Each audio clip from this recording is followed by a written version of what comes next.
Hey, it's Chronologically Gaming, the only channel that's perpetually retro because we're playing every video game in order of release. Ready to unearth some video games you've never heard of before? Welcome to the summer of 1982, where we last played Embargo for the Atari home computer. Let's see what else June has in store for us.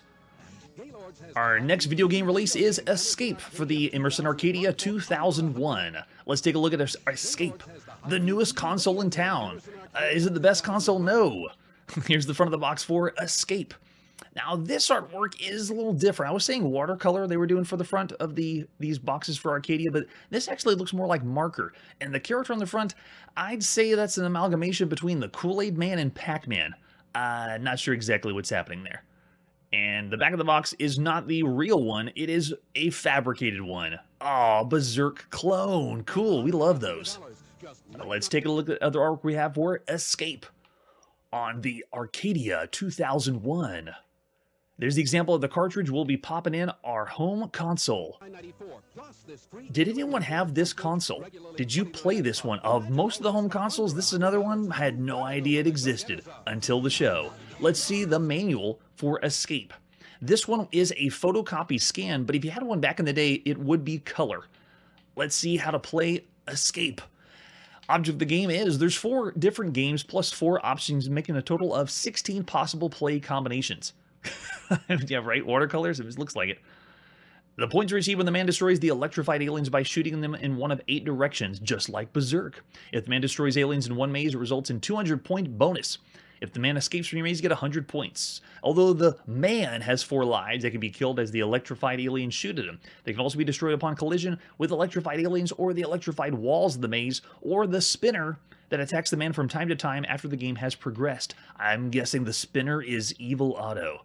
After attacking, the spinner will spin again for a short period after second attack. Within the spinning period, the spinner is absolutely harmless. Their spinner is indestructible, it says. When the man escapes from the maze, the next maze will appear. 8 room mazes are provided and will be called up randomly. So we have different game options. This is where the aliens are going to shoot the man or not. If you get 1 bullet at any time, 2 bullets, or 3 bullets, and then 8 aliens, 12, 16, or 20, all capable of motion, depending on what option you pick. This console is just like the Atari VCS and several other ones at the time. You have option buttons you push before you play the game. Yes, right? We played lots of different characters. Now we get to play as the man. This is a 1-player game only. Again, sad. We played the Emerson Arcadia. You got 2 slots for controllers. Why are you only playing 1 player? I don't know. All right, so there's examples of what the game looks like before we get started. And when you play the game, it's a 1-player game. Use the left controller only. You move the disc, that's right, disc, just like the television controller, all the way around. You have 45 degrees to shoot 8 different directions. Continue play after game over. And if you want to freeze the game, this is bizarre, use the other controller if you have it plugged in and push the action button, and that's how you freeze or pause the game. And then to unfreeze, you go back after that, and there's the score. What do we get for points to shoot all these aliens? Otherwise, what are we doing here? We got to get some points. Let's pop in Escape. Released in the beginning of June 1982 by UA Limited for the Emerson Arcadia 2001. Alright, so if I push the option, there's our games, 4 different mazes or possibilities you can choose from, and then we saw in the manual the different options, and wow, it gives us lots of aliens to shoot. That's for sure. We'll start with the first level just to see how it plays. Let's go. Oh, the sound effects are live and loud. So here we go. Oh man, the man I'm running as looks really similar to the Intellivision animation. Look at that. While it's a smaller character sprite, it is doing the exact same, or gives me the feels like I'm playing the Intellivision Running Man. And there's the spinner in the middle. It's about to go after me, and it totally missed. So it repeats itself in the center, gets faster and faster. Looks like so we got a little bit of time before it goes off, but the only objective of the game, similar to Berserk, don't touch the walls, shoot all the enemies. I can fire 1 shot off at a time in this mode. Destroy all of them, and don't kill me. I know you're coming. Okay, looks like it only can go a few directions, so we're safe. It does feel like it's a smaller play field, but bear in mind, we haven't seen Berserk on any other home consoles, like official Berserk. We've seen it plenty of times on home computers, and the VCS, Atari VCS, doesn't have Berserk yet. The official Berserk. We've seen quite a few variations, but for the home console, this is actually rare. We have other maze-type games where you can run around and shoot, like the one we saw on Intellivision. Night Stalker, which looks like this. In fact, this is after Night Stalker. Now I'm curious to know which one copied who. You never know right now. Who really copies who back then? I am running in slow motion. Look at my gait of jog. It is the longest stride. Let's see if this will hit me. Oh yeah, it won't get me. No way. And we even have constant animation of how many lives we have left at the top of the screen. The Galloping Man.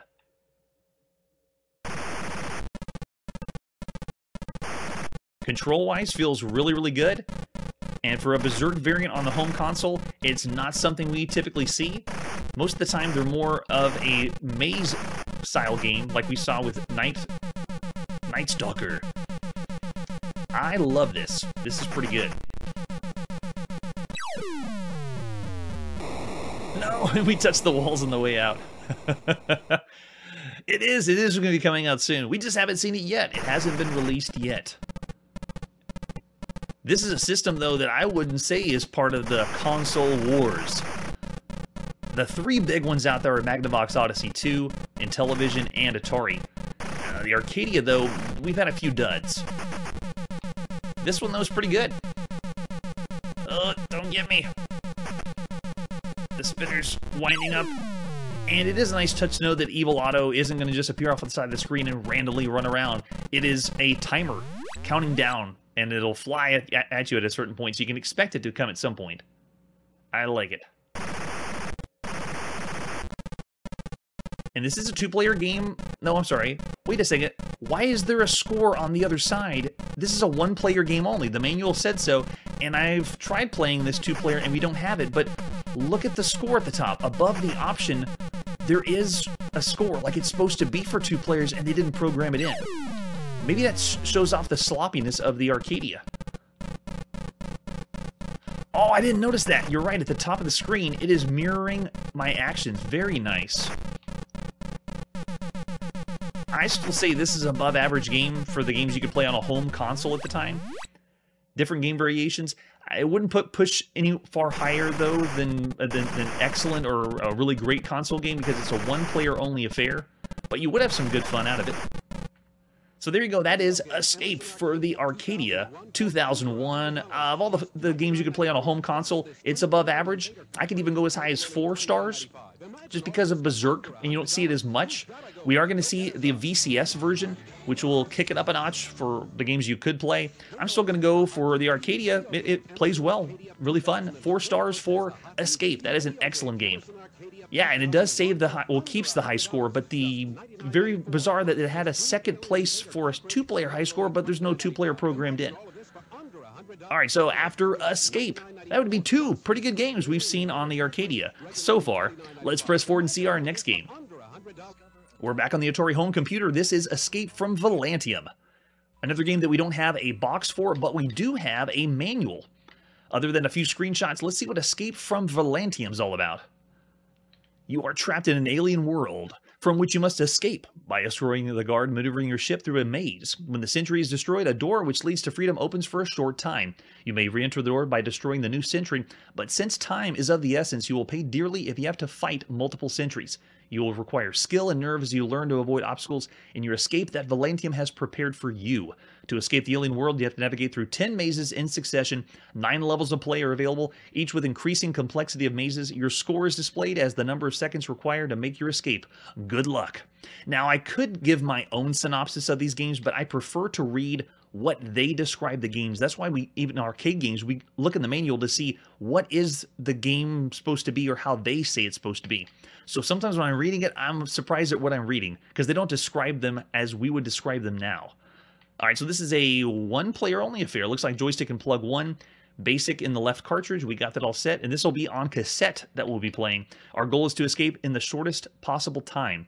When you're ready to begin the round, press the red trigger button on the joystick and the door to your hiding place opens. At the bottom of the screen, your instrument panel will be displayed. Your instruments tell you your current speed and heading along with the total elapsed time you've been trying to escape. Move the joystick will change your speed and direction, but with some time lag in response. The game is telling us there's lag? Okay. Careful timing and attention to your current heading is needed to avoid obstacles and time penalties from striking the obstacles. The alien sentry may be destroyed by aiming your ship at him and pressing the red trigger button when in range. The door to freedom then opens for an amount of time that is displayed in your control panel. If you fail to escape, another sentry closes the door and stands watch. And the instrument panel displays horizontal and vertical speeds independently. I don't know why they would program that in. But so a little practice and luck will lower your times. We're interested in any comments or suggestions regarding this software, so send them in now. Let's pop in the cassette and play Escape from Volantium by Ed Schneider of Dynacomp, the beginning of June 1982. And as promised, time to load that cassette. And hear those load sounds and fast forward because we're not waiting that long. There we go. And I'm going to raise our volume up because this sucker is quiet.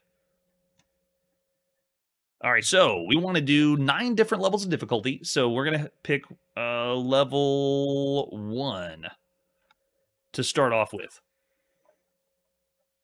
And then when we're ready, we push start. Oh gosh, did something break? No, it did not. Okay, I'll take it. Okay, so to begin, we press the fire button. We have our Atari VCS joystick plugged in, and here's the way the game is played. I am represented by 3 pixels. I am essentially the same game as Asteroids, or Osmo Wars, or Omega Race. So the physics of the plane, you can see as I move around, the control is based on absolute control. So whenever I move the direction I want, that's the direction the spaceship's going to go. I'm not controlling it just like Asteroids, where I do the left and right. For tank controls, see, I just picked the left and I immediately switched around the other side.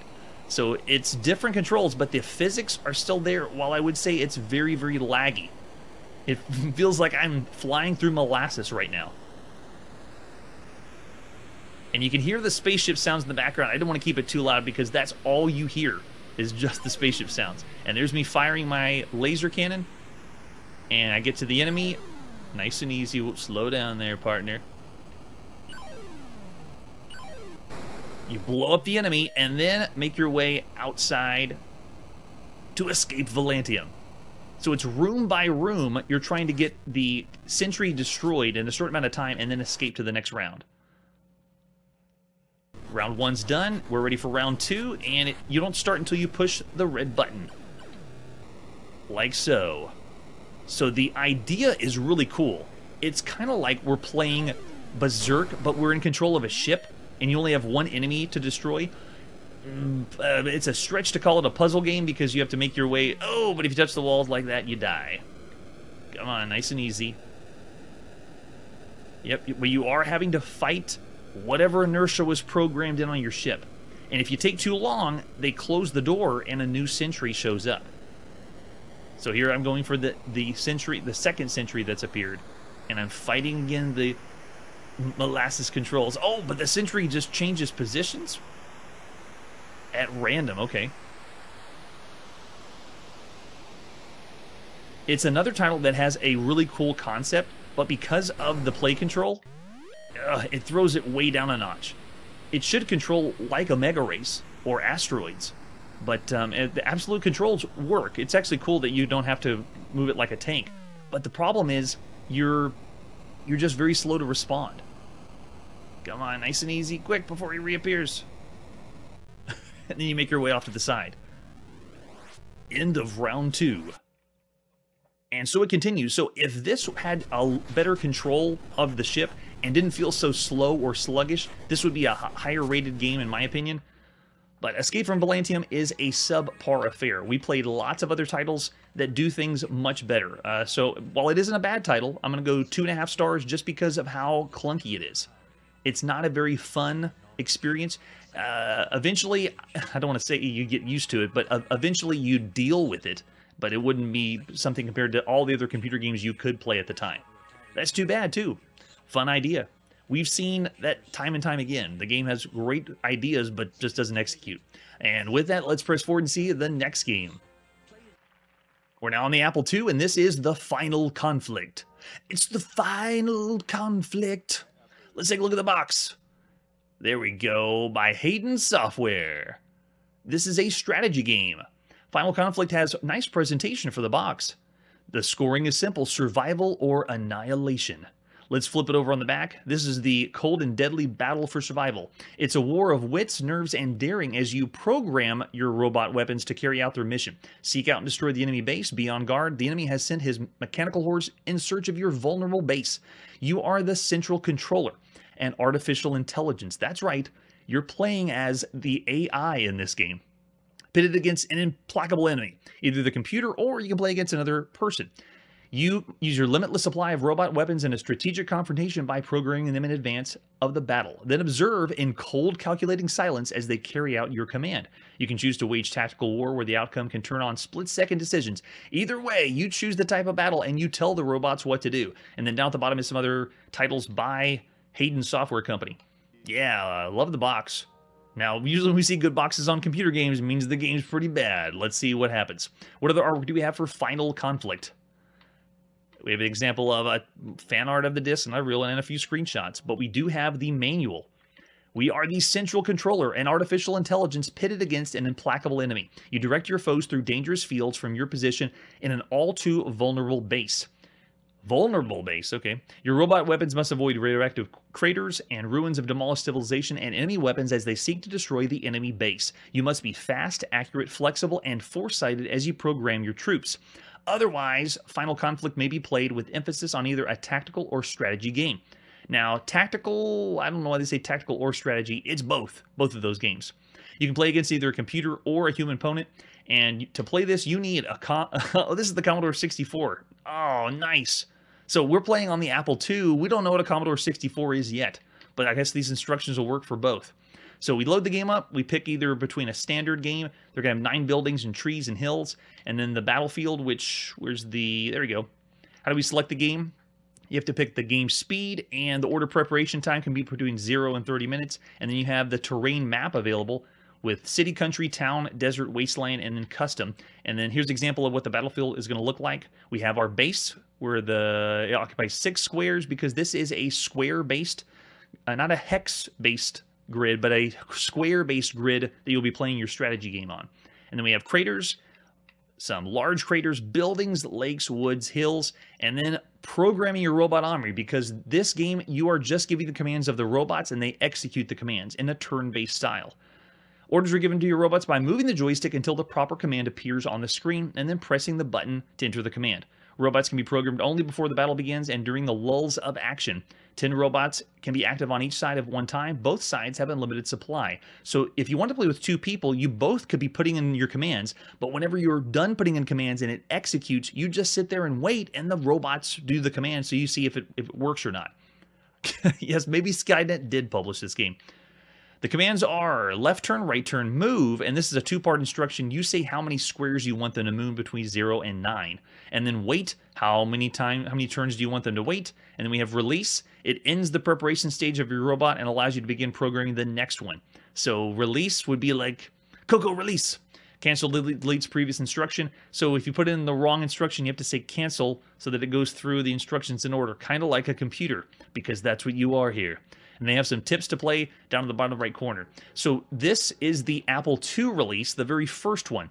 The Commodore 64 and other computers we're going to be seeing next year, 1983. Let's pop into the Final Conflict by Thomas G. Cleaver in the beginning of June, 1982.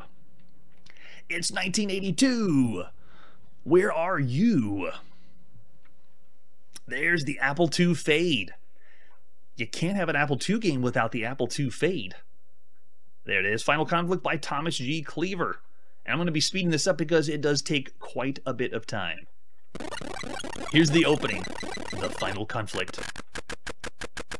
I love this. Bellum ex machina. When the last man on Earth is gone, the war still goes on. That does sound kind of like Skynet, right? And now we're going to be waiting to the next screen. Do we want a standard game? Yes. Yes, we do. Please wait. No, we will not wait. We will fast forward. Now it's going to build the map for us. This takes a little bit of time. Every time you start the game, it's going to have a different map of trees, buildings, and so forth. And if you don't like the way it looks, you just say no. When it asks for another layout, we're going to say no. We do not want another layout. Do you want to play against a human opponent? We're going to say no because I'm the only one here. But if you do play against a human opponent, then you're both able to do your commands on an Atari joystick, which is kind of cool. So I'm going to say no, which means I'm playing against a computer, which is very scary. A computer playing against a computer.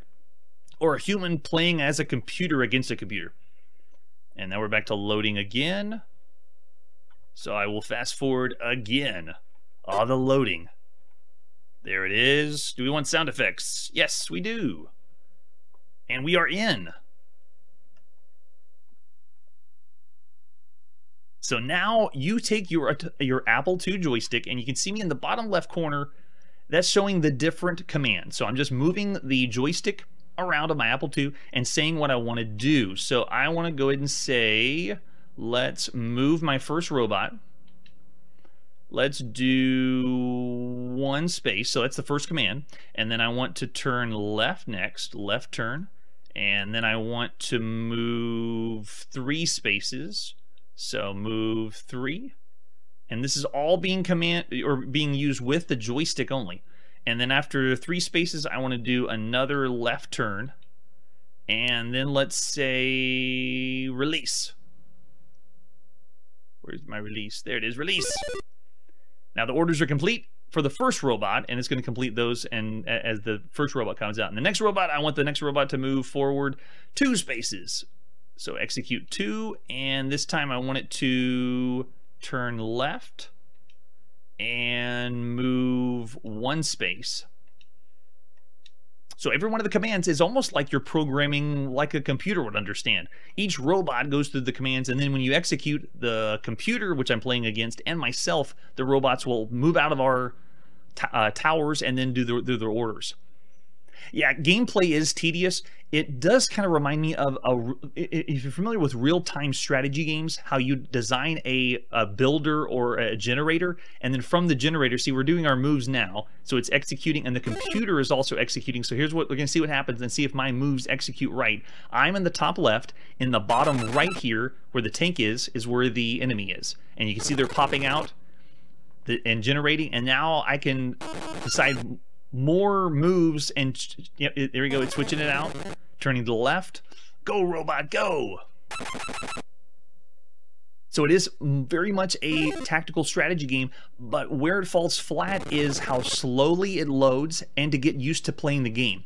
Even if you play with 2 people putting in your commands, you have to wait back and forth, turn by turn, for the execution to happen. Then after the execution happens, it's almost like we're playing a watered-down version of Robot War that we saw by Silas Warner and Muse Software, because that one had pretty much programming in the robots. And right now, I'm doing the same thing, and it is nice that it's controlled with a joystick, but I mean, look how slow the gameplay is. For a tactical game, it's another one of those that has the cool ambition for it, but just not executed very well.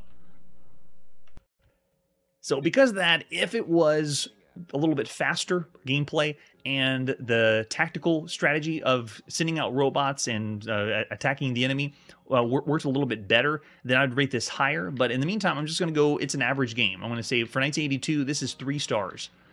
Perfectly average for 1982. All right, after the final conflict, let's press forward and see our next game. We're still here in June playing every single video game, and this is FLIP-ELLO for MS-DOS, or PC Booter, or MS Compatible, whatever you're playing on. For this one, we have, no way, we have a manual. Oh my gosh, we have a manual? This is so rare when we have these. Wow. From Rasuba Digital Systems, I have no idea why we have this manual. This is going to be on disc or cassette. Look what they did. They just check mark for what you need. If it's on disc, between 48K or 256K. That is the first time ever on the channel we've seen 256K for RAM ever. The most we've ever needed to play a game was 64K so far. So this one is June 1982. It shows the introduction and how to play. I'm very surprised we have this manual. It's so large because it's essentially we're going to be playing Othello. Too crazy. Look at this. Yes, it's a computer version of the ancient board game. Been known a variety of names over the years. Othello or Reversi is what some people say. Looks like on cassette we're going to need 16 and 32K to play this one. Oh, so cool.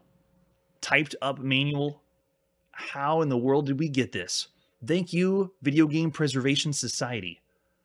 Yeah, the cassette version, how to load it up. And we won't need to know that because it's going to be loading pretty seamlessly, which is nice. All right, so I shouldn't be freaking out too much over Othello, but here we go. Let's pop in FLIP-ELLO by James Randolph Hawkins. Versuba Digital Systems published this one at the beginning of June 1982.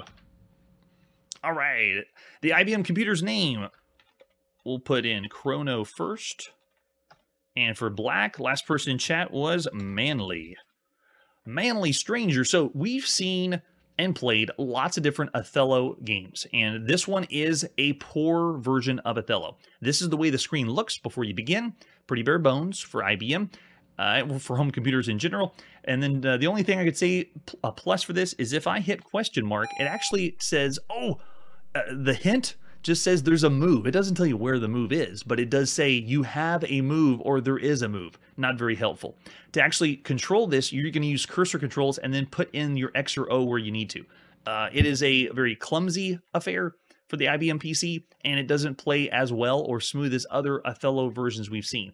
So for this matter, I'm going to go, sorry for dogging you on your programming, but for all the games you could play on a home computer, this one is a bad game. I'm going to go 1.5 stars. It's not broken, but it's pretty bad, considering we played lots of games. Let's see what our next game is. It's now time to go back to the Atari home computer. Man, lots of cool games on this one. This is Fortune Hunter for the Atari. Let's see what it's like, starting with the box. Fortune Hunter. This is by Romox. I don't think we've seen a box by these guys, but they actually show you your character sprite. There, the banner across the top is what you look like in the game. Right? We've even seen Jax as a computer game. If you want to, check the links down below. It's a real game. All right, let's flip it over on the back. Fortune Hunter is a 1 or 2 player game, alternate play. After inserting the cartridge and pushing the start and select button, 2 players and level of difficulty. 2-player mode keeps track of the score and progresses the game. Control of the game is passed back and forth. Alternate play, we know. To start the game, to press the start. Wait, so the back of the box doesn't explain the game. All it explains is how to start with. Oh, there it is. The point room, you will expand the screen and your foes will appear. You're armed with a bow and arrow to defend yourself and only have a short period of time to evade or destroy your foe and capture the treasure. The object of the game is score points by collecting treasure and destroying enemies. Points! What are those? We've never heard of points. Let's see what the artwork we have for Fortune Hunter, including the advertisement flyer. This one is on cartridge, which we love cartridges. Yes, someone actually did Jax, believe it or not. And we have some screenshots also for Fortune Hunter.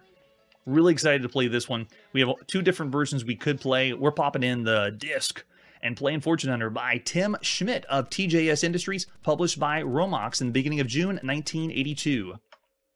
Yes, now just start sending in the games you want to see because we'll probably see that. Tiddlywinks might be coming up. All right, so the game begins with an attract mode, and guess what? We're playing Venture, the arcade version of Venture on the Atari home computer. I love when we have an arcade game that's really popular because later we're going to see the home computer make the game, just call it something else. Okay, so we can push the button on our computer for 1 or 2 players. That's the option button, and if I push select, this will be the level of speed for the game. So how fast everything's going to move. Let's crank it up. Let's do 6 and 1 player, and then we push start on the computer, and then we're in. I start off as my little dot moving around. Let's pick a room to go in and see. Oh, nice. It shows you where the treasure is and does the zoom. Nice touch. And for this one, I wanted to raise the volume, so I might die. Give me 1 sec. Let's make this a little bit higher up. Crank it up.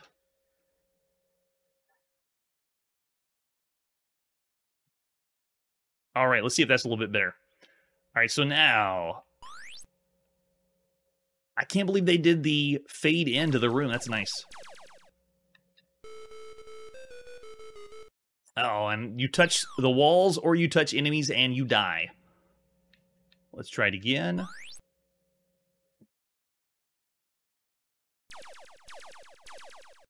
There we go.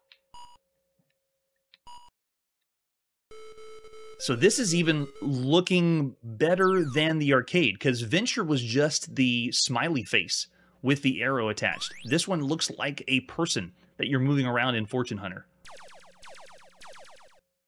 If you die in the room, then you have to repeat it and all the enemies appear again. So you can see I'm running around warp speed because we cranked up the difficulty. You get the treasure and automatically warps you out. Oh, so cool. We played Venturer on the TRS-80 color computer, and I would give the nod to this one. Fortune Hunter is a better home computer game. I only have... Check out when I hold the attack button. If I hold the red button down, my arrows only go... Oh, there's a time for the room. Okay. You gotta work quick. I ran out of time. But you don't have the ability to shoot straight up or straight down. So you have to use a little bit different strategy to play. Oh, that's true. And we have the Indiana Jones hat. Good point. All right, can we make it by... Oh, they shot me. The snakes are firing venom at me. Wow. Yeah, 38K? I hope not. I'm waiting for the game that requires more than 64K. We haven't seen it yet on home computers. Okay, got that one taken care of. Man, the what they're firing is crazy looking there.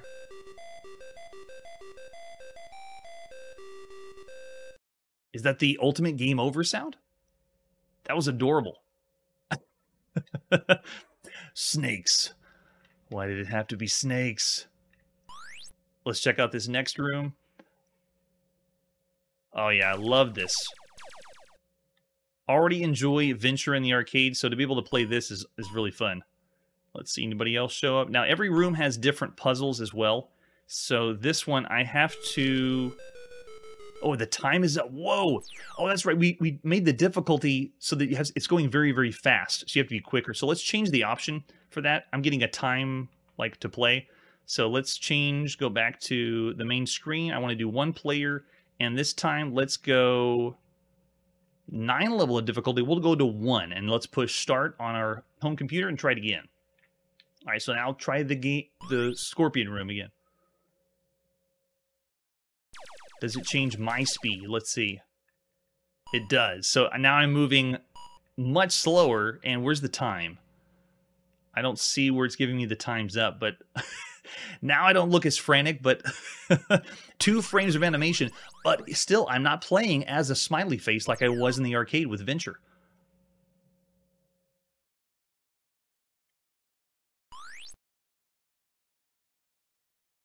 Wow, very well done. All right, let's go down. You can see the bow and arrow aiming down to fire. Nice. And so I should be able to sneak by here if I can. I think they got to time... Yeah, you got to time yourself across. Yep, grab the treasure, then you get warped out. And every room has a name on top, which is a nice touch. That was the gold room. Yeah, it's exact. When I go inside, it's the exact same room. Watch when they do the zoom. Very nice. Okay, snakes. If it's 1982, how many Indiana Jones movies have we seen? We haven't seen Temple of Doom yet, right? Was Temple of Doom later? Oh, no, you don't. So cool. We brought it down to level 1 difficulty, and you could go up to level 9. But, I mean, look at this. It even clears the rooms away, so you know which ones you haven't been to yet. That's fun. All right, so this one is another puzzle room. I gotta squeeze... I don't know if I can fit between both. Let's see. Whoa, so cool. That feels like you're playing as Indiana Jones for the first time. All right, let's go in the next one. Oh, this looks like I'm destroying... I don't know what those are. Oh, and there's invisible barriers happening. Oh, and I'm getting some flicker. Oh, I wonder if they're doing an effect to make it like a cave-in or something. Nice touch. That was the genie room. Yeah, 1984 is when we'll see. So that means only Raiders is out. What is this one? The Candle Room. Oh, can I flip by? There we go. Nice. So if we clear all the rooms, let's see what happens next. And then it goes back to the beginning, and does it change the... Okay, yeah, now it increases the level. So we were manually going levels 1, and now we just switched it to level 2, and you repeat your affair after that. So cool. All right, yeah, Fortune Hunter is a great time for the home computer. I'm not quite sure if I'd say it's one of the best games you could play on the home computer, but it is up there because the experience of an explorer or adventurer is what you wanted to have in the arcade with Venture. Oh yes, King Solomon's Mines, Romancing the Stone. Oh yes, we will see those. So yeah, Raiders has already been out, and so we're going to see influences in video games of Indiana Jones, and this year will be Indiana Jones on the Commodore 64. All right, so because I'd say this isn't going to push to the best computer game, I want to go 4 stars still. A great title and really fun to play in 1982. All right, now let's see what our next game is. Now we see how deep and detailed this channel goes. Ladies and gentlemen, when I first started the channel and I heard about this computer in Japan, or the series of computers by NEC, I figured that I would only need to start at the 8800 series, because everything before that was either done later on the 8800 that we could play again, or a lot of the older NEC computers didn't have lots of games for all their systems, because before this, NEC had the 8000 series and the 6000 series. And so I told myself, I'll be able to do everything on the 8800. That's the real first gaming system that came out this year in 1982. And I was wrong. I came across this game. This is Frogger for the NEC PC-6000. And it is only on the NEC PC-6000. This is not available on any other later systems. They get recreated as something else. But the reason I wanted to show this game off is because this is the very first time anyone could have seen the official Frogger at home, besides the arcade. We've seen everything, and so we've already seen Frogger variants on different home computers, but this is the first time officially done by Konami was Frogger on a home computer. Let's take a look at the artwork for Frogger on the NEC home computer.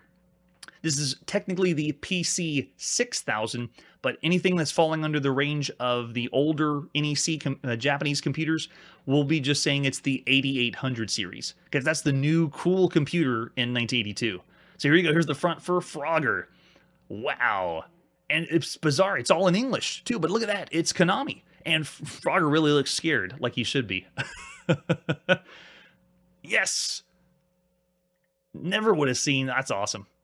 Oh yes, that's right. We will see that one later too.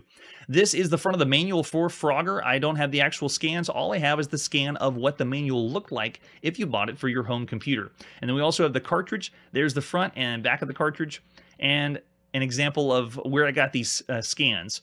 I've been having to look up different websites to find information because these are the kind of games that have gotten lost that are overseas in Japan.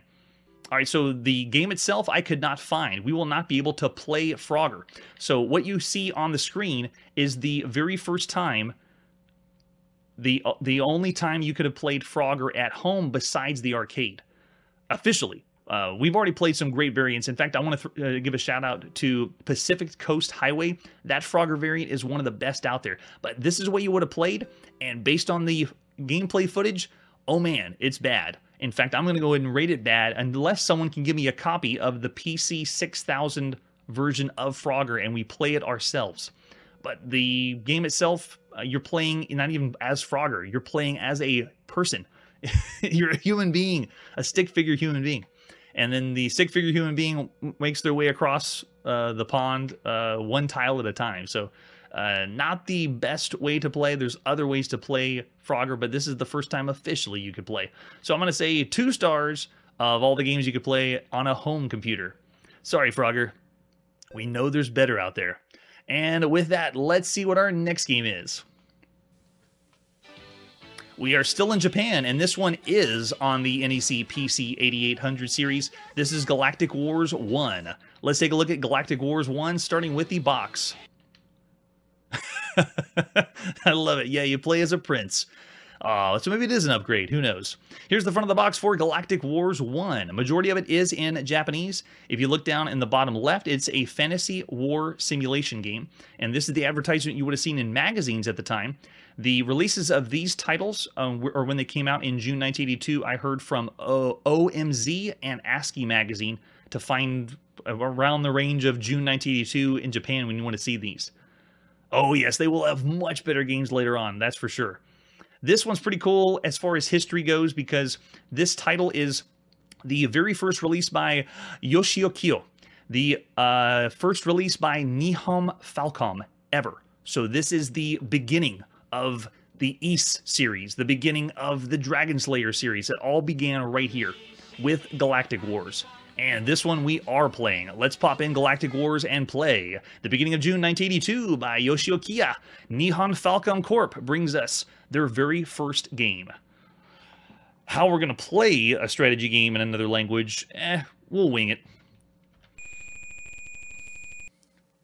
There we go.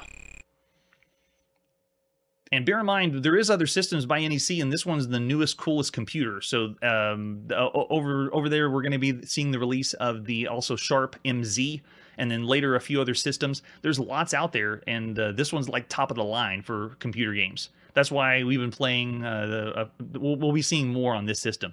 Okay, so basically this is telling you about how the controls work in the game, setting up and the brief story of Galactic Wars. This one is kind of like a Star Trek variant in that it's going to give you commands and you have to set different coordinates to move your ship around, but it's a little bit different. I wouldn't say it's exactly a Star Trek variant. All right, so now it's asking which level of difficulty we want. We want level 1 difficulty.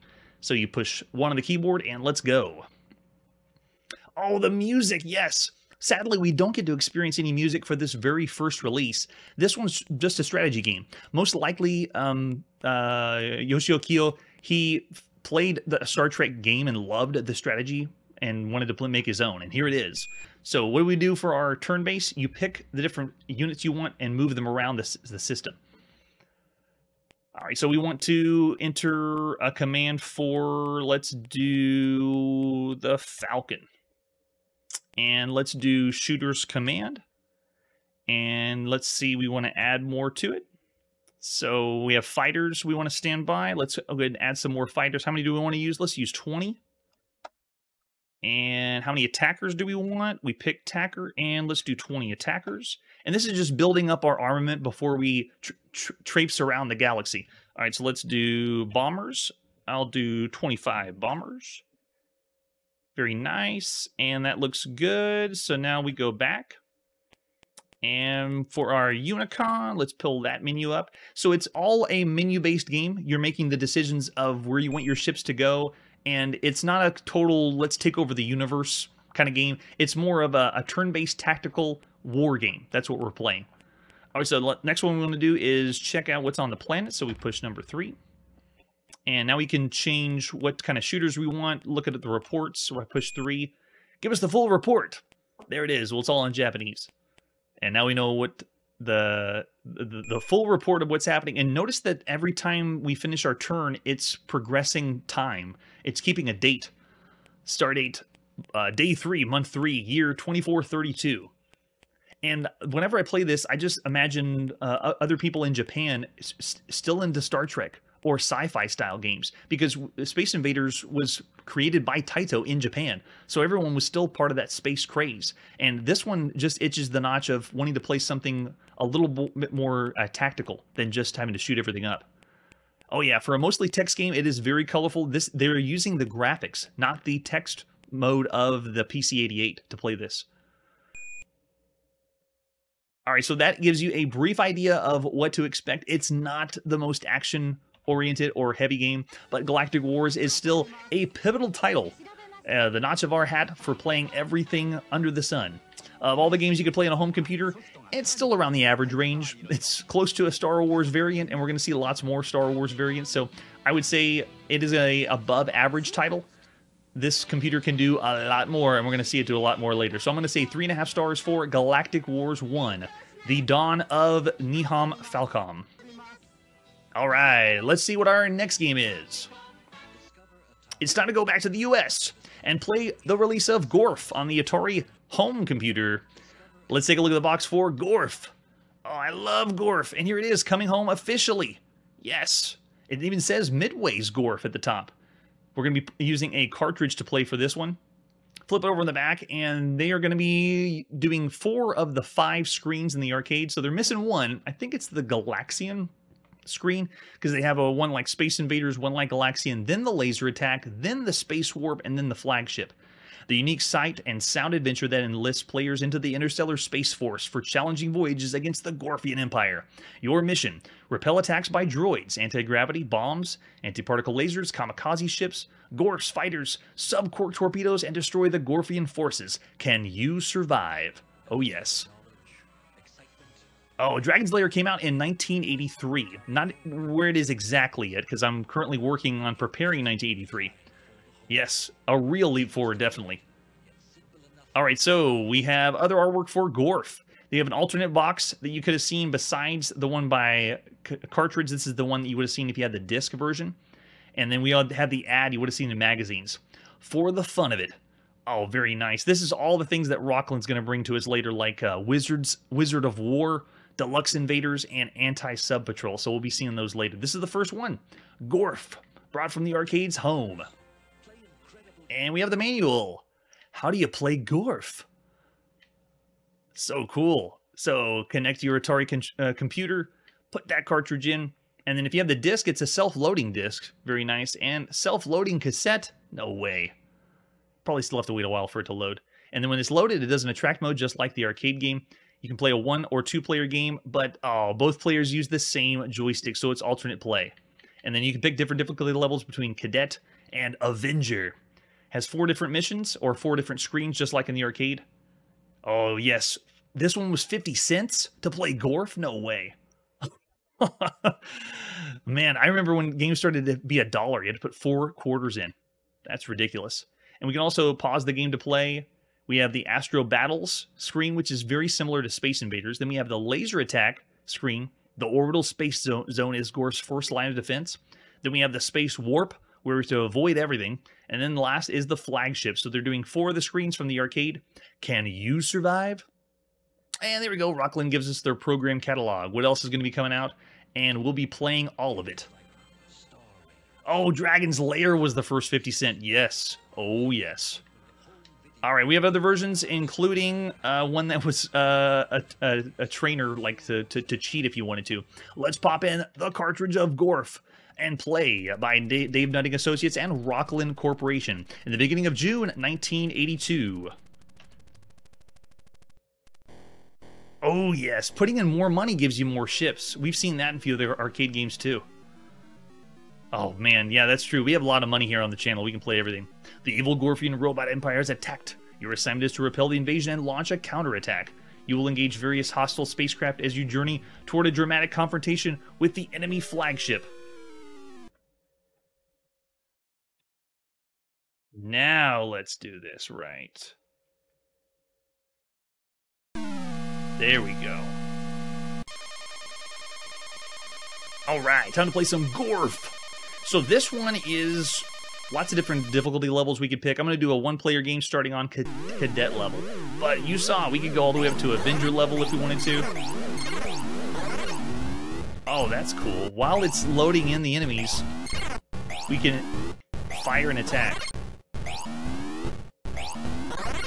Oh yeah, looks really close to the arcade. This is pretty good.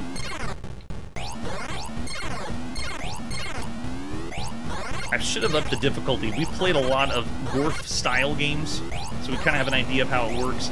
The shield in the front stays for just a little bit of time. When you fire off, the shield goes away, and I think you can hit the shield if I just tap the button, right? Yeah, so if you shoot but don't hold the button down, then it goes into the shield. Oh gosh, the last enemy goes so fast. That's so fun. So we don't have any coins here. Don't need to put any more money in to get extra ships. Just play. Whoa. The patterns are crazy. To the point that you die that fast.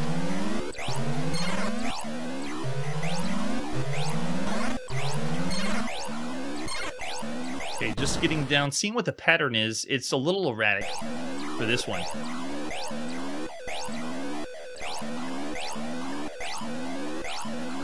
Oh, I see. They fly straight at for a certain point. Got it.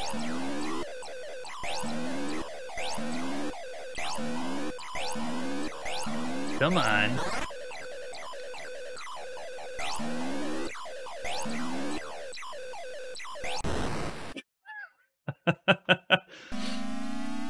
Oh, it still brings us to the next level. The suicide mission worked. So I remember in this part, you cannot shoot any of the asteroids. You're just avoiding, yeah, like them, like that. You can fire on the enemy that's swirling around. Let's see, I'm just going to avoid everything. And this mode, you had to wait until, if you look at the center, the enemies that are swirling around, once you shoot all of them out of the sky, then it completes the cycle. So in the center, that's like them far away warping into us. There's another one coming. Let's see if we can get him. If you get him while he's close, it's not as bad. If he gets farther away, it's harder to shoot him. Nice and easy, buddy.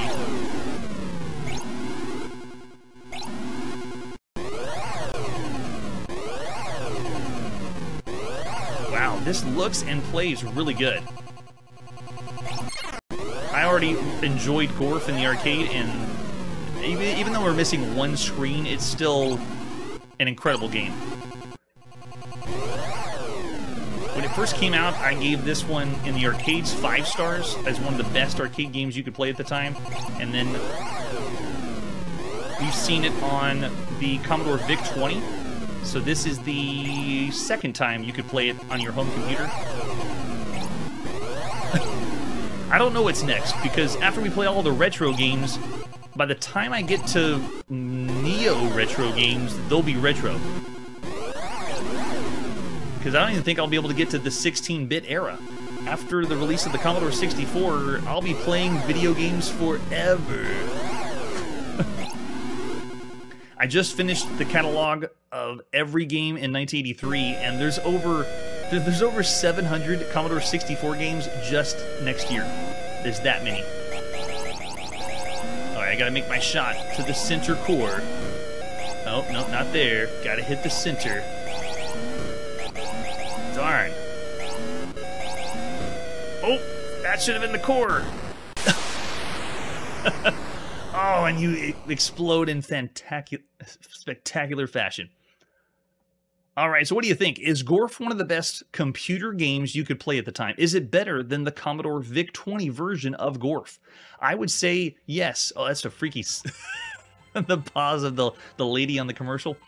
I'm willing to say yes, the Atari home computer version is better. This one has better presentation, smoother controls. It has the same amount of screens, but it is it's closer to the arcade experience. So I'm going to go 4.5 stars. It's in the realm of one of the best computer games you could play at the time. Yeah, and it's Gorf. Who doesn't love Gorf?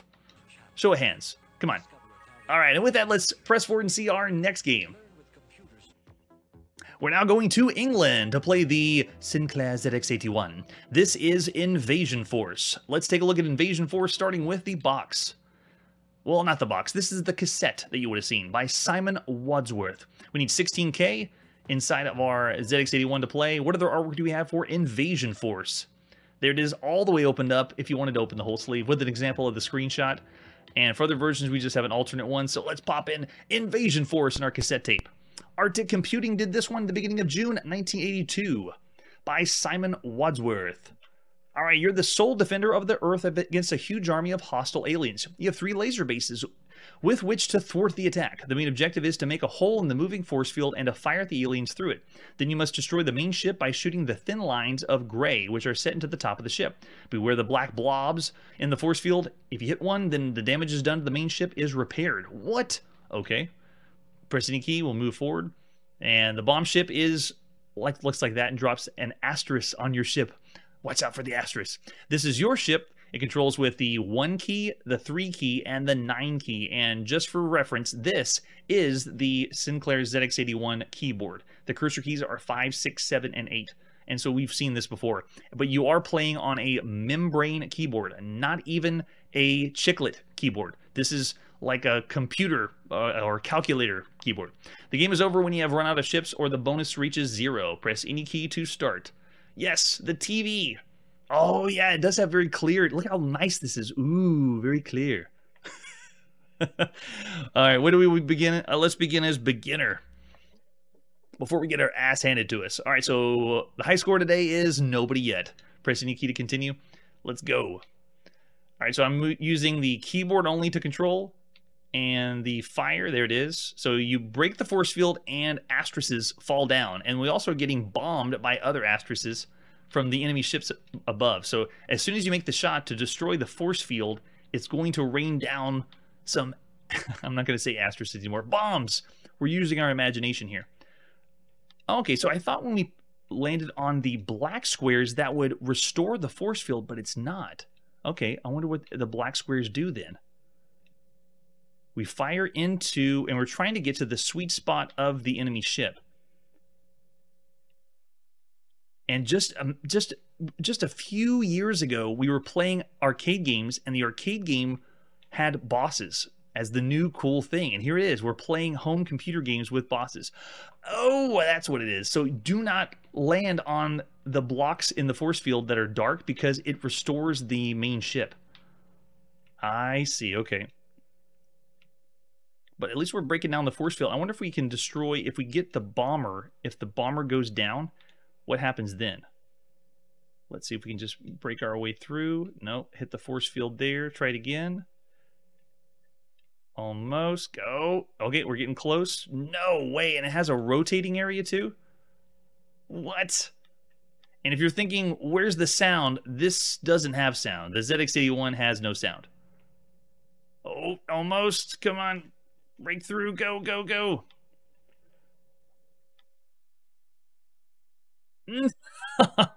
And if you time it wrong, then the whole thing just grows back again. Oh, yes, it is true. It's very similar to the Phoenix, at least just the last screen, but still pretty cool. All right, that was Invasion Force, only showing one screen for the affair. So I'd say for all the computer games at the time, it's subpar, 2.5 stars considering everything else you could play on a home computer. I wouldn't say bad because the gameplay is interesting of how you have to shoot, plan where the shot goes, and then having a boss to take care of is always fun. So 2.5 stars for Invasion Force. The next release will be Invasion Force for the ZX Spectrum, but sadly, that's where we have to end our game playing this evening, stopping on the first release by the ZX81. Yes, bring your own sound or make your own sound. The ZX81 also was the bring your own cassette tape, so you plug that in, any cassette tape will do to play the games you want to play. All right, so of all the games we played this evening, if you could go back to 1982, how would you rate them on our 5-star rating scale? That's it for today, and like I always say, Japan has begun their ascent to destroy and take over the video game industry. It will not stop. Hey everybody, thanks for checking out the channel and joining me on my quest to play every single video game in order of release. We'll be streaming live every weekday at 9 p.m. Central, so join us and let us know if we missed any games along the way. This video would not be possible without Launchbox, RetroArch, and MAME. Tell all your friends there's some crazy guy named Chronologically Gaming trying to play every single video game. We have links down below that'll send you to places like our Discord and Patreon, and one that says all the video games we've ever played. If you go there, it's a list of everything, and you can click right to the game you want to see. Chronologically Gaming is the name to look for. We are perpetually retro, and we will catch you next time.